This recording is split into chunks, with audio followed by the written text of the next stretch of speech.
So yang penasaran langsung aja nih tarik selimut kalian rapat-rapat, siapkan cemilannya dan selamat menonton.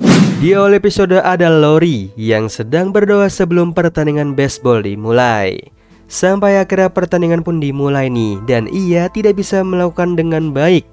Dan semakin banyak pertandingan yang dia ikuti hasilnya pun juga tetap sama. Bahkan saat posisinya diubah menjadi penangkap bola pun dia tetap tidak bisa. Beruntungnya temannya Kai berhasil menangkap bolanya dan tim mereka pun akhirnya menang. Kalau diperhatikan lagi, Lori ini sepertinya menderita anxiety. Dia selalu berusaha untuk mendapatkan pujian dari pelatihnya yang juga ayahnya sendiri. Berapa kali ia mencoba, ia tidak bisa menjadi pemain yang baik. Sampai akhirnya kecemasannya itu membentuk suatu manifestasi yang lucu, terbuat dari keringatnya sendiri. Setelah pertandingan, sang pelatih mengumumkan kalau nanti tim mereka akan mengikuti kejuaraan negara. Ia juga berterima kasih nih pada mereka dan memberikan semangat pada anak-anak muridnya. Pelatih pun juga memberikan pujian kepada Kai karena telah berhasil menolong tim mereka sehingga mereka bisa menang tadi. Ia pun juga memberikan 3 bintang di helmnya Kai nih. Di sini Lori makin merasa insecure dan anxiety-nya meningkat. Apalagi kalau diperhatikan hanya helm miliknya saja nih yang tidak memiliki bintang penghargaan dari pelatih. Kemudian di saat ia ingin berkemas untuk pulang, Yuen datang dan memberitahukan nih padanya kalau Lori sedang viral di internet sekarang. Dan Lori pun melihat isi videonya. Video itu menampilkan meme dirinya yang gagal nih melempar bola. Rosie pun membela Lori. Ia memarahi Yuen karena telah memposting video itu dan mempermalukan Lori. Ia salah sangka, awalnya ia pikir Yuen itu menyukai Lori, tetapi justru Yuen menyukai Tyler. Hal itu semakin membuat anxiety-nya Lori pun meningkat nih. Rosie pun pulang lebih dahulu karena sudah dijemput oleh ibunya dan adiknya. Singkat cerita, di perjalanan pulang ia mengajak ayahnya untuk latihan bareng nanti. Namun sayangnya ayahnya menolak. Ayahnya juga terlihat sibuk sedang mengajari adiknya yang sedang mengendarai mobil.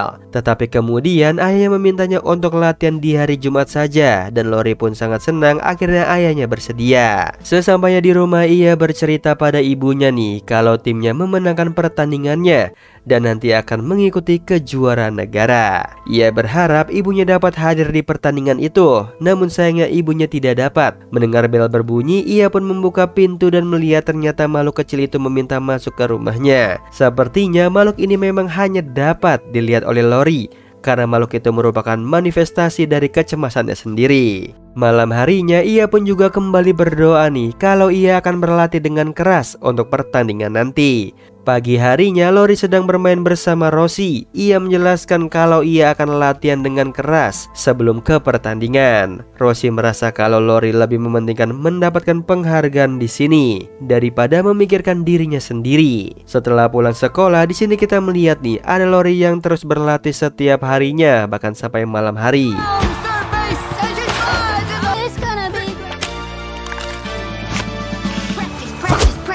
Singkat cerita, hari Jumat pun tiba. Ia menantikan kedatangan ayahnya nih, namun sayangnya yang datang adalah Kai.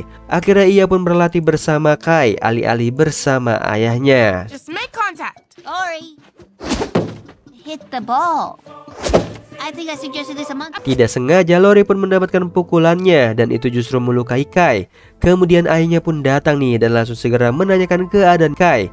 Sementara itu dari POV-nya Lori, ayahnya terlihat sangat marah padanya nih karena telah melukai Kai. Anxiety pun terus semakin meningkat. Bahkan di malam harinya ia berdoa lagi pada Tuhan nih dan meminta maaf karena telah memukul Lori. Tetapi justru itu tidak mengubah apapun. Kecemasannya semakin membesar. Dapat dilihat dari tubuh makhluk itu semakin besar. Sampai akhirnya malam pertandingan pun tiba nih. Banyak penonton hadir untuk menyaksikan acara itu. Di sana ia merasa cemas karena temannya Rosie tidak kunjung datang ke pertandingan itu. Sementara ayahnya datang memberikan semangat pada timnya. Tetapi Lori bukan semakin semangat, ia justru semakin tambah cemas dan ketakutan mendengar perkataan ayahnya. Pertandingan pun dimulai. Makhluk itu semakin membesar dan mulai memberatkan tubuhnya Lori. Ia pun mencoba makan untuk menenangkan pikirannya, tetapi tetap saja tidak berhasil. Sampai akhirnya gilirannya pun tiba.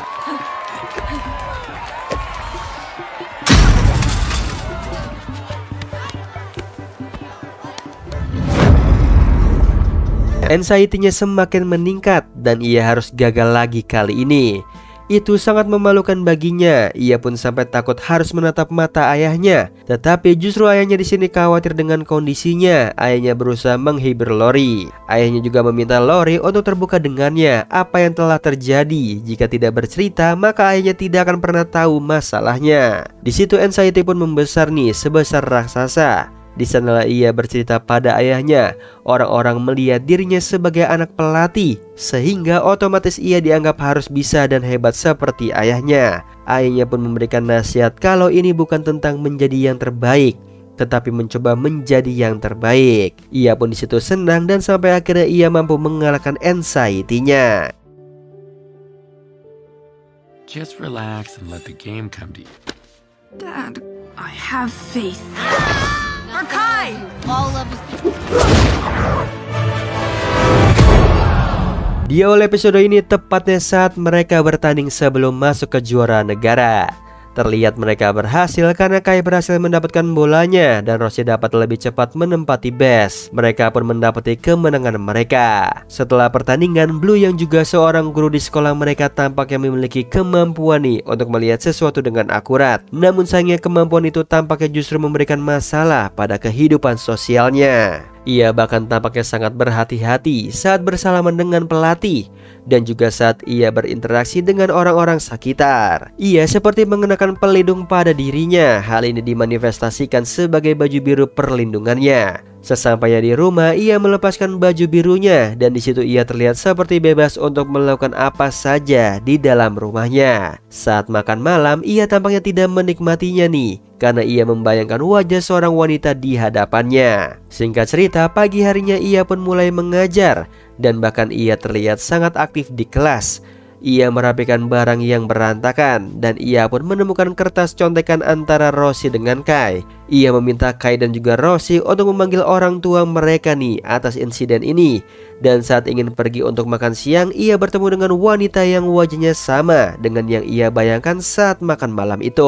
Tidak lama kita pun melihat nih masa lalu si Blue. Ternyata Blue dan wanita itu sempat memiliki hubungan yang spesial. Sampai akhirnya perempuan itu mengajak Blue untuk menikah. Namun sialnya Blue masih belum siap nih untuk menikah. Ia masih merasa belum nyaman dengan pernikahan. Bahkan kalau dilihat lagi awalnya ia tidak mengenakan baju perlindungannya dengan wanita tersebut. Namun saat wanita itu membahas pernikahan langsung muncul bajunya lagi. Hal ini menandakan kalau Blue memang belum siap untuk menikah. Di situ Blue pun menolak untuk makan siang. Rosie pun menasihati Blue untuk move on dari Monica. Frances, seorang petugas kebersihan di sekolah, menyarankan nih Blue untuk menggunakan aplikasi kencan agar ia bisa move on dari Monica. Saat makan siang, Blue mampir nih ke sebuah kafe dan ia pun mengajak Lena, seorang barista di sana, untuk sekedar chit-chat. Tetapi suasana menjadi canggung saat si Lena membahas tentang kencan. Ia pun pergi dari sana dan sesampai di rumah ia kembali menutup dirinya dan membuka aplikasi dating yang disarankan oleh si Frances. Ia pun memberikan informasi palsu tentang pribadinya di aplikasi itu. Ia menyukai buku tetapi justru ia menuliskan ia suka dengan pizza. Aplikasi itu pun terus mencari seorang wanita yang cocok nih dan sesuai dengan kriterianya. Di tahap kedua dari aplikasi itu, saat menemukan pasangan, ia harus chit-chat dengan mereka dan sayangnya pasangannya mundur saat melakukan perbincangan dengan Blue. Di rumah ia pun mulai menuliskan hal baru lagi di profilnya dan mencari pasangan lain. Sampai akhirnya ia pun menemukan pasangan online yang tepat nih dengan dirinya.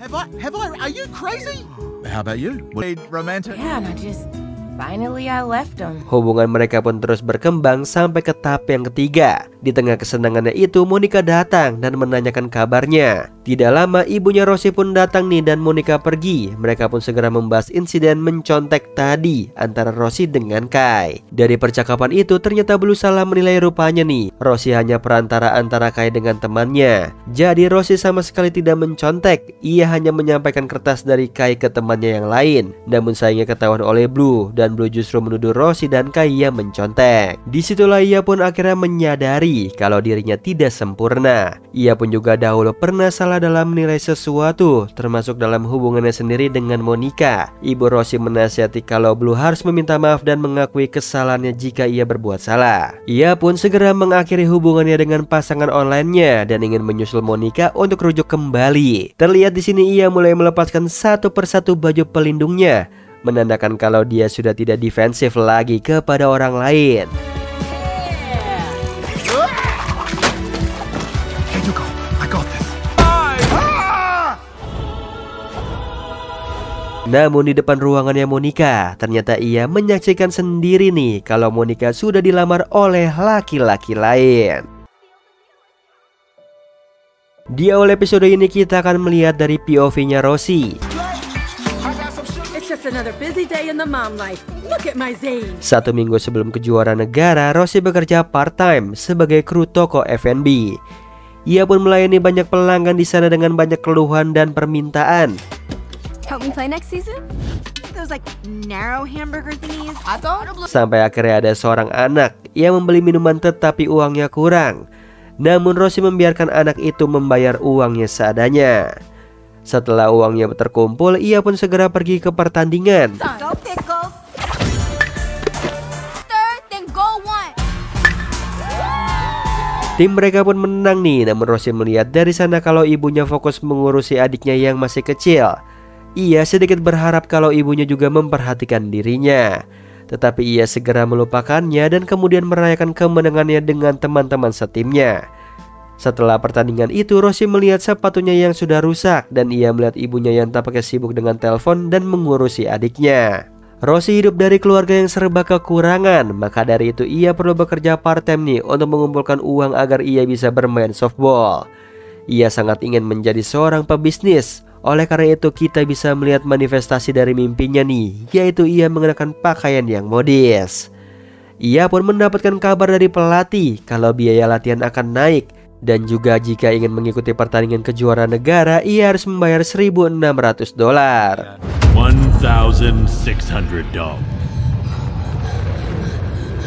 Di perjalanan Rosie mendapatkan hadiah sepatu baru dari ibunya. Rosie sangat senang nih, tetapi ia juga tidak ingin ibunya harus mengeluarkan banyak uang hanya untuk hal seperti ini. Padahal uang sebanyak itu lebih baik dipakai untuk hal lain yang lebih penting.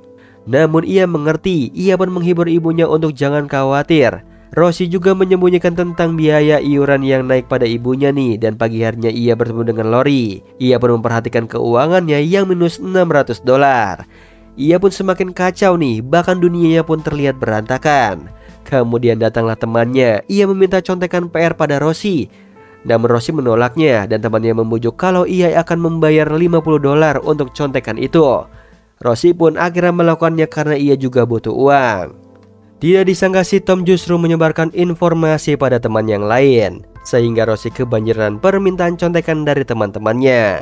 Rosie pun akhirnya menggunakan otaknya untuk menjalankan bisnis kecilnya itu dengan membantu mereka mengerjakan PR, dan sebagai imbalannya dia pun dibayar. Here, that's the new. Got it. Thanks. Doing this time frame is double space. Tidak disangka dari hasil bisnisnya itu ia hanya butuh $300 lagi untuk dapat mengikuti kejuaraan negara. Di situ Tom memohon pada Rosie nih untuk membantunya memberikan contekan pada ujian nanti, dan imbalannya sebesar $100. Dan tentu saja Rosie tidak mungkin menolak. Namun sayangnya Tom tidak bisa duduk di belakang Rosie karena sudah ditempati oleh Kai. Dalam pengerjaannya itu Rosie pun mulai menulis contekan diam-diam untuk diberikan pada Tom lewat Kai. Sampai akhirnya ia pun ketahuan oleh Blue. Di rumah ia menjelaskan apa yang terjadi pada ibunya. Ibunya memaklumi tindakan Rosie nih, dan ibunya juga memberitahu kalau ia sudah resign dari pekerjaan pekerjaannya dan memilih untuk menjadi content creator. Tentu saja itu mengejutkan bagi Rosie, karena menurut Rosie menjadi content creator itu apalagi masih pemula pendapatannya tidak menentu. Karena kesal, ia tidak sengaja memanggil ibunya nih hanya dengan nama. Ibunya pun memarahi Rosie karena tindakan itu tidak sopan. Rosie pun pergi ke kamarnya. Saking butuhnya uang, ia pun akhirnya memutuskan menjual sepatu pemberian ibunya seharga $200 nih. Siapa sangka sepatu itu pun laku dalam waktu cepat dengan syarat sepatunya harus sampai di hari Sabtu, tepat di hari pertandingan mereka. Hari Sabtu, Rosie pun mengendap-endap pergi dari rumahnya dengan membawa sepatu itu. Di perjalanan ia bertemu dengan Lori nih dan ia ingin menyapa Lori lewat HP-nya. Tetapi sialnya ia justru tidak membawa HP-nya. Ia pun sampai bertemu dengan si pembeli sepatunya nih, dan ternyata itu adalah teman sekolahnya si Rina, Brian dan juga Kev, si maskot ayam. Mereka justru membohongi Rosie. Mereka ingin kunci tempat kerjanya si Rosie nih, dan mereka ingin mencuri uang di sana untuk membayarnya dengan uang curian itu. Beruntungnya Rosie masih mengedepankan akal sehatnya ketimbang nafsu pada uang, sehingga ia pun mengambil kembali sepatunya dan kabur dari sana. Ia pun kabur dari kejaran temannya itu, dan terlihat dunianya mulai berantakan karena Rosie panik dan ketakutan.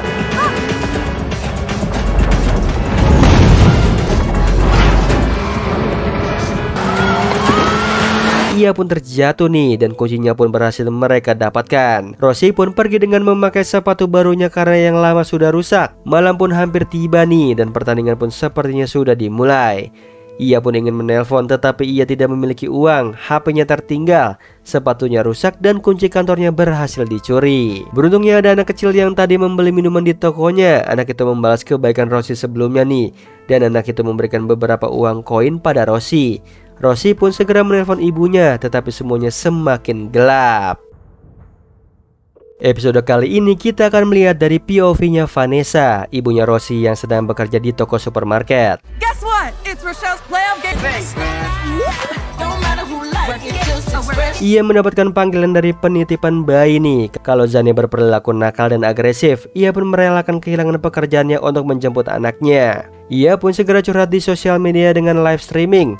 Di sana ia mendapatkan penghiburan dari para netizen nih, sehingga hatinya merasa tenang lagi. Dalam perjalanannya, ibunya tampak mendambakan menjadi seorang influencer terkenal. Hal itu dimanifestasikan sebagai kumpulan gambar hati. Setelah kemenangan itu, Vanessa mendapatkan kabar nih kalau ia telah dipecat karena ia pergi di jam kerja. Itu pun juga ia lakukan untuk menjemput Zane. Vanessa berusaha menutupi kesedihannya dari Rosie. Ia pun segera menunjukkan wajah bahagianya pada anaknya itu.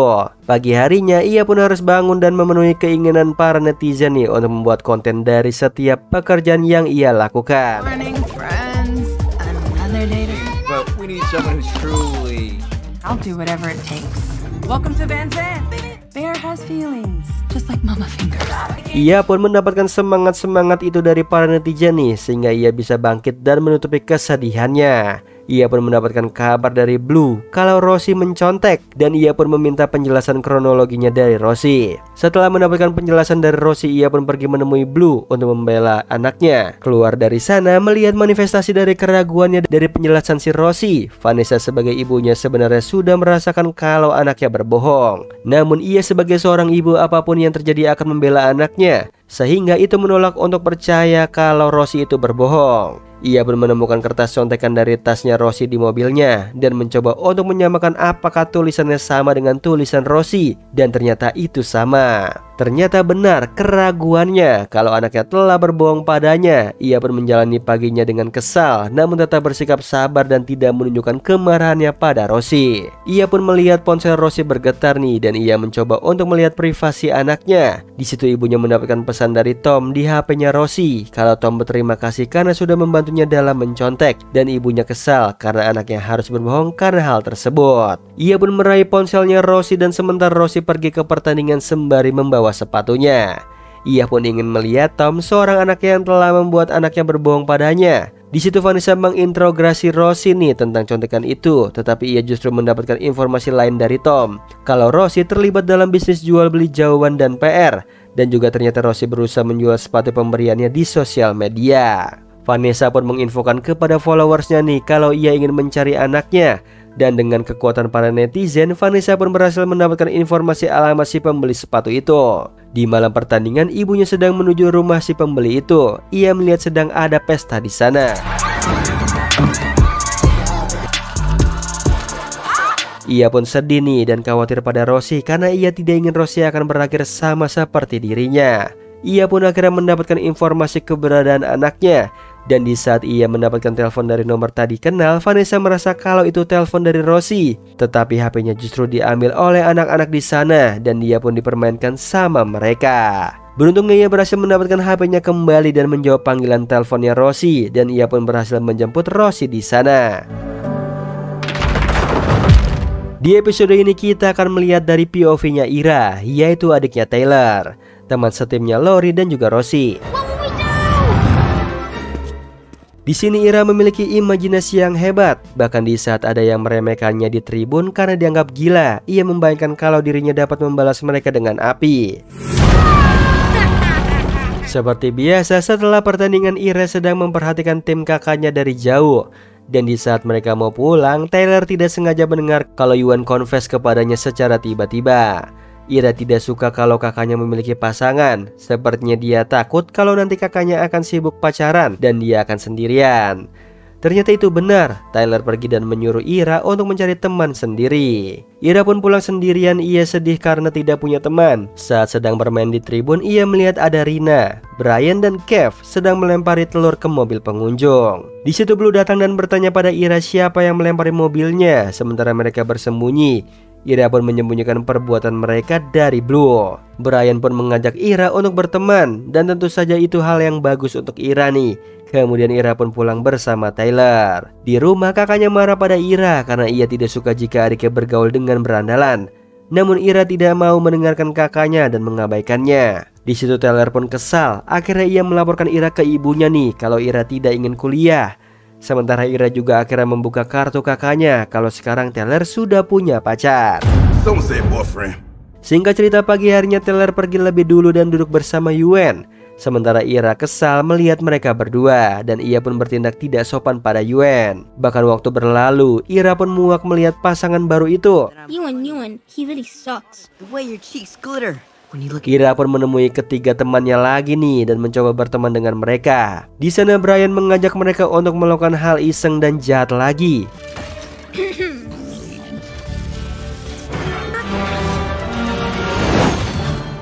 Setelah melakukan itu, ia melihat pemilik toko itu dan tampaknya ia sedih dan menyadari nih kalau perbuatannya itu salah. Tetapi ia pun mengenyahkan semua keresahan itu dan mulai bergabung bermain bersama mereka.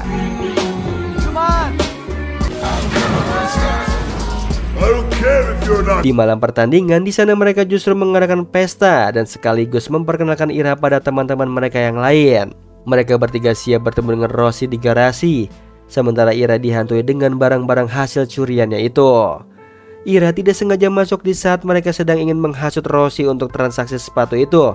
Hal itu memberikan kesempatan untuk Rosie kabur dari sana. Namun Ira justru mendapatkan amarah dari Brian nih karena telah mengganggu rencananya. Malamnya ia pulang dan ikut bersama ibu dan kakaknya untuk menyaksikan pertandingan kakaknya.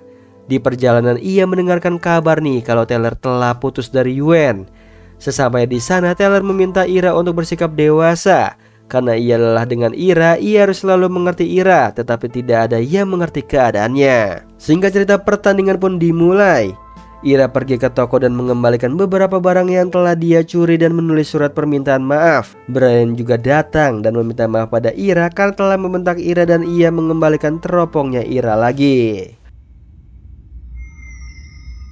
1 minggu sebelum pertandingan, di sini kita akan melihat nih dari POV-nya Yuan.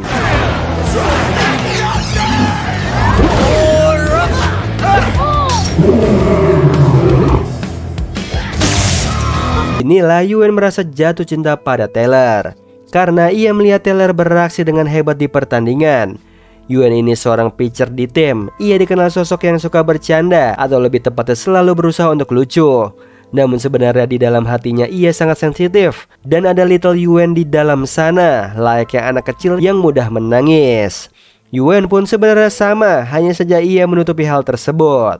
Setelah pertandingan, Yuan mengedit foto Lori dan menguploadnya di sosial media nih, dan kemudian menunjukkannya pada Lori. Rosie datang membela Lori dan ia membentak Yuan nih dengan mengatakan kalau tindakan Yuan itu sama sekali tidak lucu. Seketika Yuen mendapatkan tekanan mental dan karena itu akhirnya ia mengatakan secara spontan kalau ia mengatakan ia justru menyukai Taylor, bukannya Lori. Di dalam hatinya ia pun senang karena pernyataan cintanya diterima oleh Taylor. Malamnya Yuen pun kencan dengan Taylor di bioskop. Pagi harinya mereka pun menjadi perbincangan di sekolah karena sudah pacaran. Sore harinya Taylor ingin minta diajari oleh Yuen nih karena Yuen seorang pitcher terbaik di tim. Namun sayangnya Yuen justru bercanda di tengah-tengah latihan. Yuen pun meminta maaf dan ia akan serius kali ini. Taylor pun takjub dan tidak bisa berkata-kata dengan kemampuannya Yuen.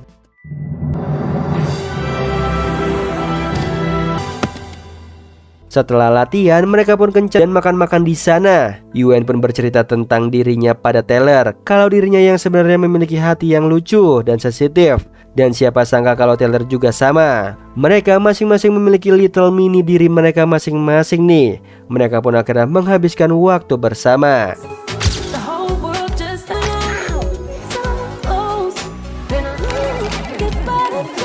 Di sekolah akhirnya terungkap alasan mereka berpisah. Yuen berpikir kalau Taylor memiliki hubungan dengan Tom, padahal Tom hanya membantu Taylor tidak lebih. Tetapi Yuen sudah cemburu dan mulai berpikir yang tidak-tidak tentang mereka. Tom cerita tentang dirinya dan Taylor hanya memberikan simpatinya sebagai seorang teman. Namun Yuen justru bercanda dalam keadaan seperti itu. Jelas hal itu membuat Taylor kesal karena Yuen tidak bisa melihat situasi. Mereka pun sama-sama kesal, begitu juga dengan little mini mereka. Pertandingan pun dimulai nih dan mereka memulai pertandingan itu dengan membawa kekesalan masing-masing. Taylor pun kesal karena Yuen bersikap tidak profesional dan hal itu juga telah mempermalukan dirinya nih. Sehingga Taylor pun meminta putus dari Yuen. Singkat cerita 1 tahun sampai pertandingan. Kali ini kita akan melihat dari POV-nya Kai. Dalam perjalanan menuju rumah barunya, ia melihat ada Taylor dan Yuen nih sedang bermain softball bersama. Sesampainya di sana, ia disambut oleh neneknya dan ia melihat ada foto-foto dirinya memegang piala. Kai tampaknya masih bosan dengan lingkungan barunya nih, namun ia menemukan secercah harapan di softball timnya. Ia mulai tertarik dan ikut bermain bersama mereka. Di sanalah Kai akhirnya disambut oleh mereka dan bergabung dengan mereka. Nice to meet you, Kai. Malamnya ia bercerita pada ayahnya nih kalau ia ingin bergabung dengan tim softball. Ayahnya sedikit terkejut dengan keputusannya Kai karena Kai ini sebelumnya ternyata pemain baseball. Namun apapun yang terjadi, ayahnya pun tetap mendukung mimpinya Kai. Mereka pun latihan bersama sampai waktu terus berjalan. Dari yang mulanya Kai tidak bisa, namun akhirnya ia pun bisa dan mendapatkan pujian dari teman-temannya. Begitu juga dari ayahnya. Banyak hal yang mereka lalui sebagai tim. So demanding. Because when you step on that field, Really want Karena kurang fokus, ia gagal kali ini. Ayahnya pun menghibur kembali. Di pertandingan selanjutnya, tim mereka pun menang karena Kai berhasil menangkap bolanya. 1 minggu sebelum pertandingan kejuaraan, Kai senang karena mendapatkan pujian dari teman-temannya. Pulangnya, Kai bercerita nih tentang kemenangannya dan keikutsertaannya nanti di kejuaraan dunia ayahnya. Namun sepertinya di sini ekspektasi ayahnya terlalu tinggi padanya. Sehingga kalau diperhatikan lagi, Kai sering memanifestasikan dirinya terbang ke langit. Itu menandakan kalau ia senang dan saat ia menyentuh tanah, itu tandanya sedang kecewa, takut, panik dan semakin ada beban berat di pundaknya. Malamnya saat ia sedang menikmati malam menonton bersama neneknya, ayahnya justru mengajaknya lagi untuk pergi latihan. Sebenarnya dia ingin beristirahat dan bersantai, namun ia juga tidak ingin mengecewakan ayahnya sehingga ia pun menuruti ayahnya. Di kelas kondisi hati Kai sedang sangat baik nih dan ia pun mengikuti ujian. Tetapi siapa sangka kalau ia harus ketahuan mencontek padahal sebenarnya bukan dia yang mencontek. Pulangnya ia pergi ke lapangan dan lebih memilih latihan bersama Lori di hari Jumat. Di sana ia melampiaskan semua amarahnya di sini dengan latihan bersama Lori. Be the best. Be the best. Yeah, me too. Siapa sangka ternyata kaki Kai terluka, tetapi ia berusaha menyembunyikannya. Malamnya ia dimarahi oleh ayahnya tentang kesalahannya dan kegagalannya kali ini nanti akan berpengaruh pada kompetisi nanti. Di malam pertandingan, dia menyaksikan Taylor dan juga Yuen sedang ada konflik cinta. Itu membuat Kai pun menjadi tidak fokus. Tetapi beruntungnya tim mereka menang dan masuk ke babak selanjutnya. Namun Lori tampaknya tidak bersemangat dan Kai pun menyemangati tim lainnya nih untuk semangat jangan menyerah. Sampai akhirnya kini giliran bukan Kai yang menjadi pemukul, meskipun ia harus menahan kakinya yang sakit itu.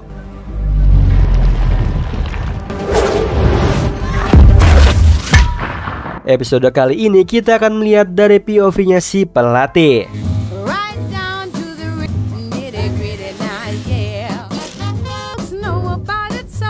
Beruntungnya timnya memenangkan pertandingan itu dan berhasil memasuki kejuaraan negara berkat Kai yang menangkap bolanya. Ia pun memberikan semangat pada mereka, kalau menang atau kalah mereka tetaplah tim, sebuah keluarga yang harus saling bersama dan membantu. Sampai akhirnya para orang tua ingin kalau Dan itu mundur jadi pelatih dan akan digantikan oleh James, ayahnya si Kai. Di sini Dan sama seperti anaknya Lori nih, sama-sama memiliki anxiety. Hanya saja bentuk anxiety-nya dimanifestasikan dengan cara ia menarik nafas panjang dan membuangnya. Dan pun harus menutupi kesedihannya dan kekecewaannya dari anak-anaknya nih, terutama Lori tentang kabar ia akan digantikan. Di motel ia sedang menyaksikan video pertandingan timnya sembari memperhatikan anaknya Lori nih. Tampaknya ia sangat menyayangi Lori. Malamnya dia melihat anaknya tidak sengaja memukul bola dan melukai Kai, dan ia pun segera membawa Kai pulang. Sementara James ingin menunjukkan tentang rencana pembelajarannya nanti, tetapi Dan kesal dan segera pulang dari sana. Malamnya ia segera kembali ke lapangan dan melihat Lori sudah tidak ada di sana. Ia segera memeriksakan handphonenya dan mendapati kalau Lori sudah pulang duluan. Malam pertandingan kita bisa melihat setiap orang memiliki masalahnya masing-masing di sini. Anxiety-nya bertambah di saat James dapat mengambil hati para orang tua murid. Pertandingan pun dimulai. Di sini kita melihat Brian yang meminta maaf pada Ira, dan ia melihat kalau Rina dan Brian ternyata berencana untuk mencuri uang toko itu dengan menggunakan kunci dari Rosie.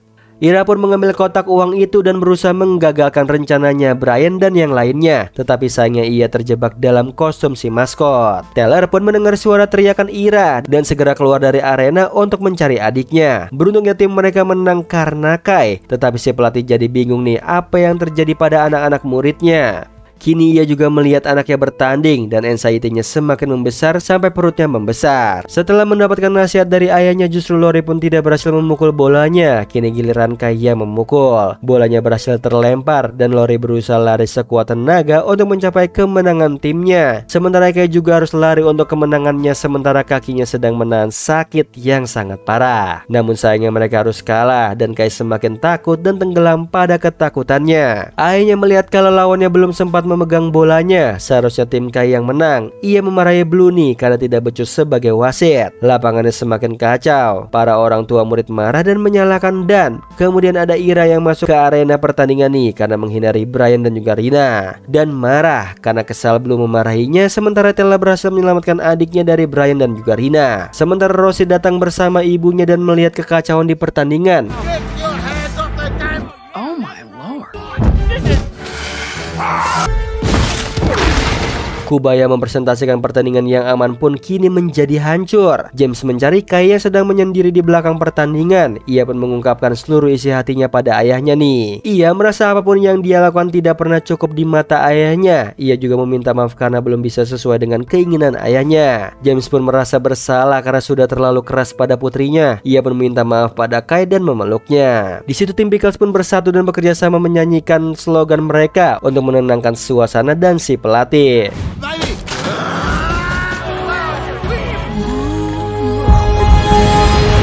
Kekacauan pun dapat teratasi dan semuanya sudah berantakan. Dan merasa bersyukur karena ada Lori. Ia juga meminta maaf nih dan anak-anak muridnya yang lain pun memeluk Dan. Sementara akhirnya belum membuka dirinya pada Vanessa. Ira dan Taylor pun berbaikan, sementara Yuen juga meminta maaf pada Taylor. Di situ Dan meminta maaf pada Blue, dan semuanya pun kembali pada posisi nih untuk memulai pertandingannya lagi. Selesai pertandingan, mereka pun merayakannya di restoran dan makan-makan di sana. Mereka pun berpisah dan kembali pulang. Pickles.